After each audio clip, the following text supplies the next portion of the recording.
Isil from MoveToMunich.com. Isil moved to Munich in 2012 after falling in love with the city.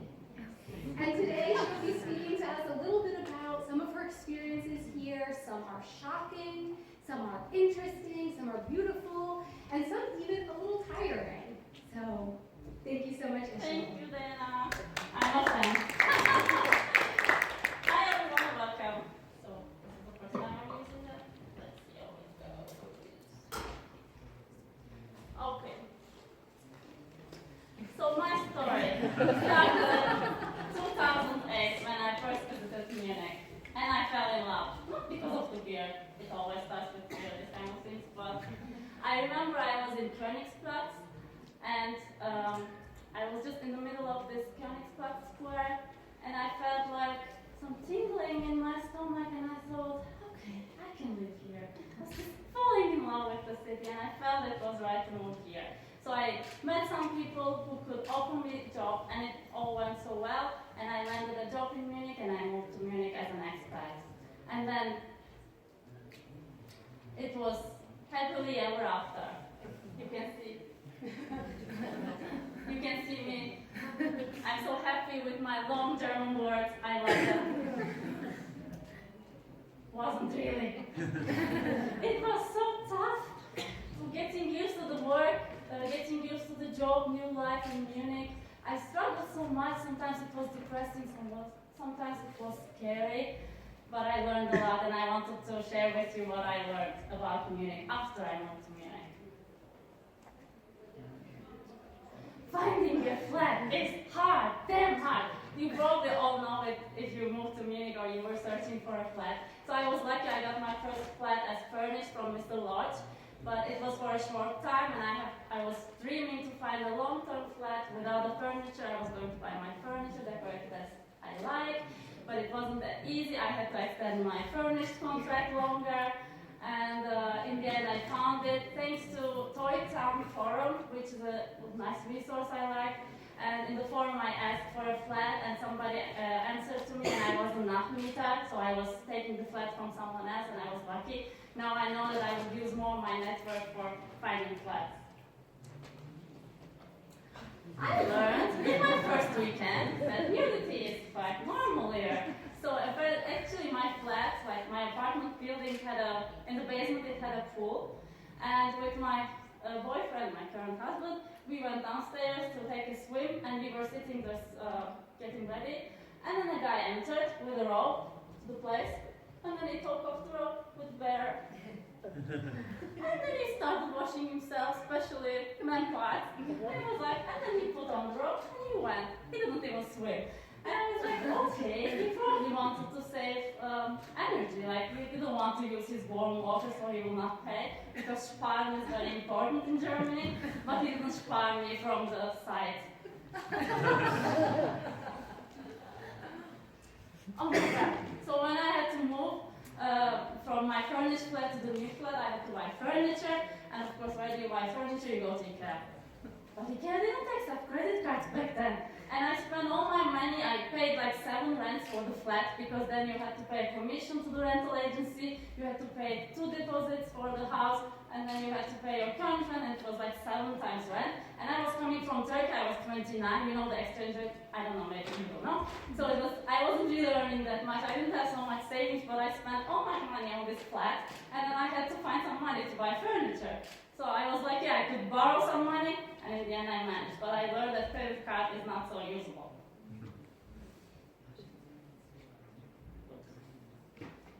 There is something called Hausordnung. I don't know if you know about it, but so we were trying to fix some furniture on Sunday afternoon because we were working all week, and then on Saturday we were busy, and then we found this drunk and angry neighbor at the door that he would give us to Polizei, and he would kick us out of the apartment.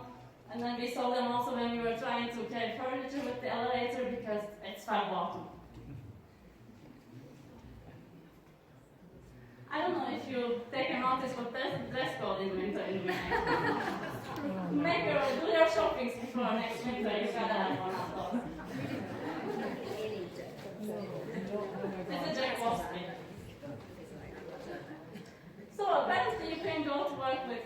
costume. Don't ever say costume, but when there are Germans in the place, they hate it. It's not costume, it's Tracht. And yeah, during Oktoberfest, during Frühlingsfest, during Starkbierfest, you can put on your Dindel or lederhosen and go to work like this, and it's totally okay. And also there are some people in the fashion that are putting their peruca, the things, and the funny nose, and they're also coming work like this. That's totally okay. I love it. Small talk. Always use weather. How bad is the weather? How nice is the weather? Everything. Always. And I love this. Do you know there's something called Feierabend beer? It's like Feierabend. You have to celebrate because it's evening, you work all day, and now you deserve the beer.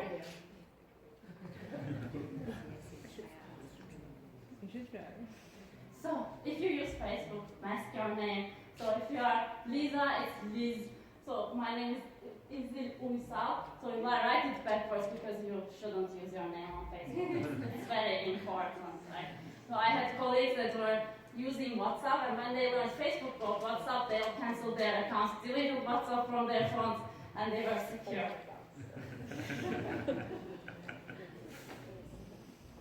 Here, extreme sports are not extreme. Everybody does something, mountain biking, climbing, bouldering. I feel like I'm the outcast, I'm the weird one. And if you have a little cold, don't ever go to work, because they will be furious at you. You are giving your sickness to everyone, and you should stay in bed.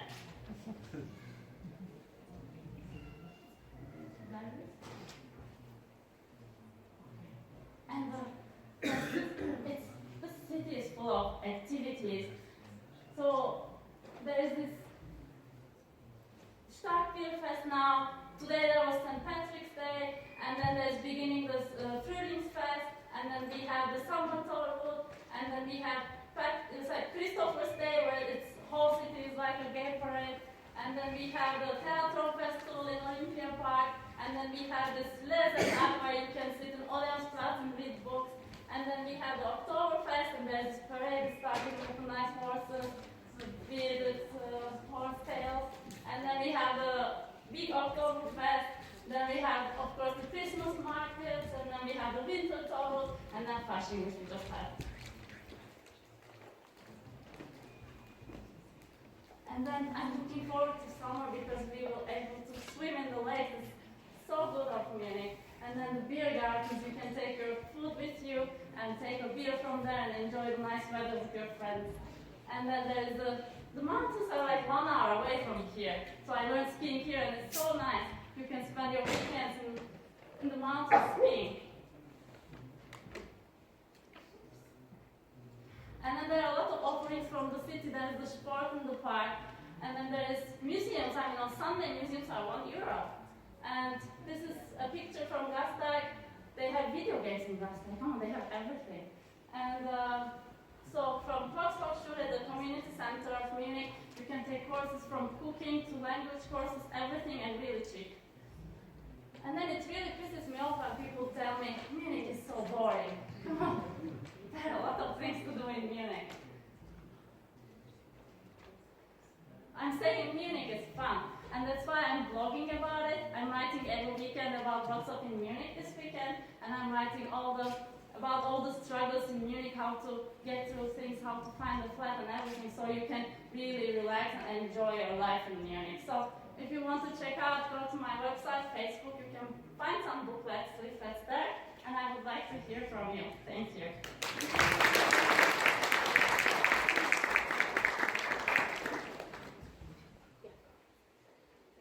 Thank you so much, Isil. Yeah, I was definitely surprised by the nudity as well.